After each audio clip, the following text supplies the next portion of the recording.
ایمان مجمل آمنت باللہ کما ہوا باسمائہ وصفاتہ وقبلت جمیع احکامہ۔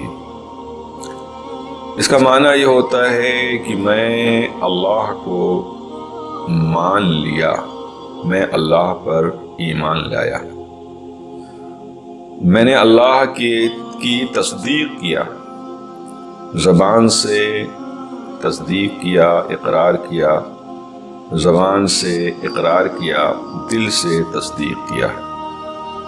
تو آمنت باللہ، میں اللہ پر ایمان لایا، کما ہوا باسمائہ، جیسا کہ وہ اپنے نام سے ہے، اس لیے کہ اللہ کے اسماء حسنی ہیں، بڑے اچھے اچھے نام ہیں، وہ صفات ہی، اور اس کی جیسی صفتیں ہیں، اس سب پر میں ایمان لایا، میں نے سب کو مان لیا۔ آمنت باللہ کما ہوا باسمائہ وصفاتہ وقبلت جمیع احکامہ، اور میں نے اللہ کے سارے احکام کو قبول کر لیا۔ تو یہ ہوا ایمان مجمل، یعنی شارٹلی یا بریفلی، جس کو انگلش میں تو اس کو مجمل، عربی میں مجمل کہتے ہیں، انگلش میں شارٹلی یا بریفلی کہیں گے۔ اب دوسرا آتا ہے کہ جس میں ڈیٹیل ہوتی ہے، ایلیبوریٹلی ہوتی ہے، یعنی اس کو مفصل، ایمان مفصل کہتے ہیں، تو اس کو تفصیلاً ڈیٹیلز میں بیان کیا جائے۔ تو اس مفصل ایمان مفصل ہے آمنت باللہ وملائکتہ وکتبہ ورسلہ والیوم الآخر والقدر خیرہ وشرہ من اللہ تعالی والبعث بعد الموت۔ اس کا معنی یہ ہوتا ہے کہ میں اللہ پر ایمان لایا اور اس کے جتنے فرشتے ہیں ان سب پر ایمان لایا، وَكُتُبِهِ، اور جتنی کتابیں اللہ نے نازل فرمائی ہیں اپنے پیغمبروں اور اپنے رسولوں پر، ان سب پر ایمان لایا، وَرُسُلِهِ، اور جتنے رسول اللہ نے یہ زمین پر پیغمبران اعظام کو اپنے بندوں کی رشد و ہدایت کے لیے مبعوث کیا ہے، بھیجا ہے، سب کو میں نے مان لیا، سب پر ایمان لایا۔ وَرُسُلِهِ وَالْيَوْمِ الْآخِرِ، اور قیامت کے دن کو میں نے مانا کہ قیامت برحق ہے، قیامت کو آنا ہی آنا ہے۔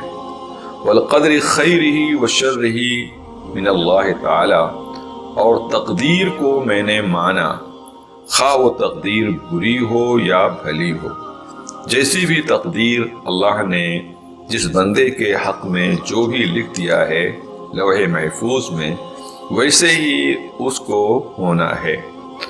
تو تقدیر اسی کو کہتے ہیں۔ تو تقدیر پر ایمان لایا، خواہ تقدیر بھلی ہو یا بری ہو۔ والبعث بعد الموت، اور مرنے کے بعد قبروں سے اٹھائے جانے پر ایمان لایا۔ تو اس طریقے سے اس ایمان مفصل میں، جس میں ڈیٹیل سے بیان ہوا فیت کا، ایمان کا ڈیٹیلز بیان ہوا ہے، جس کو امام نے مفصل کہتے ہیں۔ تو اسی کو جتنی چیزوں پر ایمان لانا فرض ہے تو انہی کو مومن بھی کہا جاتا ہے، مومن بھی۔ تو مومن تو مانے ایمان لانے والا، اور مومن بھی جس پر ایمان لایا ہے۔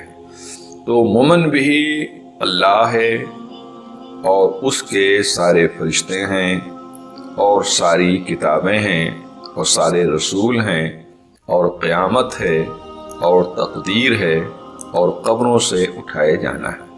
اس طریقے سے یہ 7 چیزیں جو ہیں، 7 یہ تعداد مومن بھی کی ہے۔ ان میں سے کوئی شخص کسی ایک کا انکار کر دے تب بھی کافر ہو جاتا ہے، کسی ایک کی توہین کر دے تب بھی کافر ہو جاتا ہے، کسی ایک کو تحقیراً حقارت سے یعنی بول دے تب بھی کافر ہو جاتا ہے، یا کسی ایک کا انکار کرے تب بھی کافر ہو جاتا ہے، اور سب کا انکار کرے تب بھی کافر ہو جاتا ہے۔ تو اس میں سے کسی ایک کا بھی انکار گویا کہ سب کا انکار مستلزم ہوتا ہے۔ اس لیے مومن بھی سات کے ساتوں پر دنیا کی طرح سے نہیں ہے کہ اتنے پرسنٹیج میں بات جو ہے پازیٹیو ہوگی، اتنے پہ نیگیٹو ہوگی، ایسا یہاں نہیں ہے۔ پازیٹیو ہوگی تو 100% پر، نیگیٹو ہوگی تو 1% پہ بھی نیگیٹو معاملہ چلا جاتا ہے، مومن ایمان سے انسان خارج ہو جاتا ہے۔ لہذا 7 مومن بھی ہیں، تو 7 مومن بھی میں سے کسی ایک کا بھی انکار انسان کو کافر بنا دیتا ہے۔ اس میں لاسٹ میں جو والبعث بعد الموت ہے کہ مرنے کے بعد یعنی قبر سے اٹھائے جانے پر ایمان لایا۔ کیا مطلب کہ جہاں جس کی کا باڈی رہے وہیں سے وہ شخص اٹھ کر میدان محشر میں جائے گا۔ اب سوال پیدا ہوتا ہے کہ مختلف مذاہب کے، ادیان کے الگ الگ طریقے ہیں انتم سنسکار کرنے کے، آخری رسوم ادا کرنے کے، تو وہ لوگ کیسے کہاں سے جائیں گے؟ مثلاً کسی کو جلا دیا گیا یا پانی میں ڈال دیا گیا، جیسا کہ مجوسیوں کے یہاں کا قاعدہ ہے کہ وہ چھت پر جو ہے ڈال دیتے ہیں لاش کو، تو گدھ کھا جاتے ہیں، پرندے کھا جاتے ہیں، تو ان کا معاملہ کیسے ہوگا؟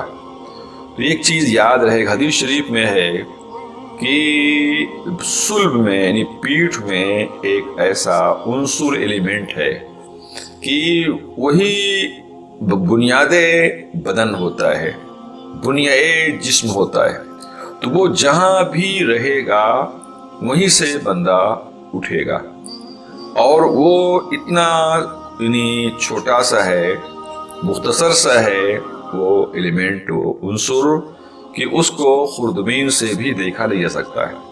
تو اس کی پوزیشن یہ ہے کہ نہ وہ چل سکتا ہے، نہ وہ پانی میں خراب ہو سکتا ہے، سڑگل سکتا ہے، اور نہ کوئی مخلوق اسے کھا لے، پرندہ یا جانور، تو ڈائجسٹ بھی نہیں ہو سکتا ہے۔ جیسا اگر جانور نے کسی کی پوری باڈی کو کھا لیا تو بھی وہ حصہ، وہ ایلیمنٹ جو ہے وہ فضلہ بن کر یعنی گندگی کے ساتھ ساتھ وہ چیز نکل جائے گی، اور وہ ایلیمنٹ، وہ عنصر جہاں پڑا رہے گا انسان وہیں سے اٹھ کر جائے گا۔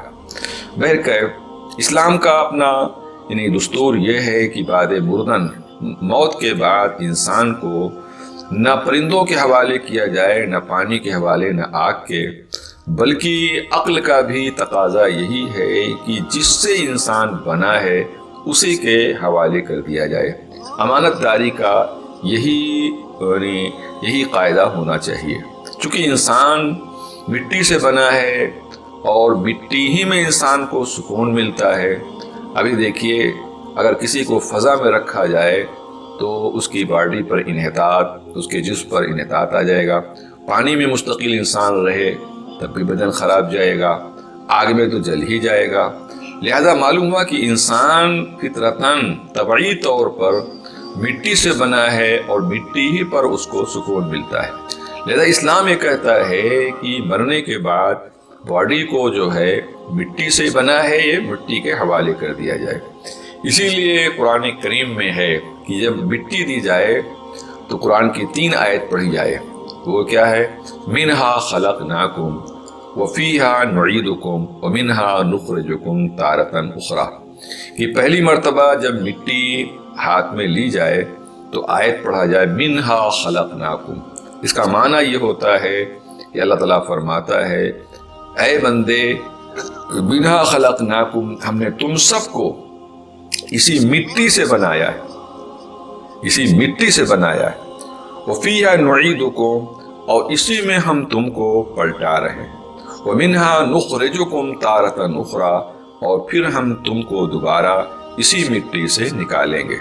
تو اسلام ایک دم نیچر کے مطابق ہے، ایک دم فطرت کے مطابق ہے، تو مٹی سے انسان بنا، لہذا مٹی میں اس کو دفنایا جائے۔ تو بہرکیف تو آج کے اس نشریے میں جو ہے اس کا بیان ہوا کہ ایمان مفصل کا، ایمان مجمل کا. تو مجمل میں تو اختصاراً تھا اور اس میں تفصیلاً تھا، اس میں ڈیٹیل تھا. تو مومن بھی یاد رہے کہ 7 ہیں: اللہ پر ایمان اور فرشتوں پر ایمان، کتابوں پر ایمان، رسولوں پر ایمان، تقدیر پر ایمان، قیامت پر ایمان اور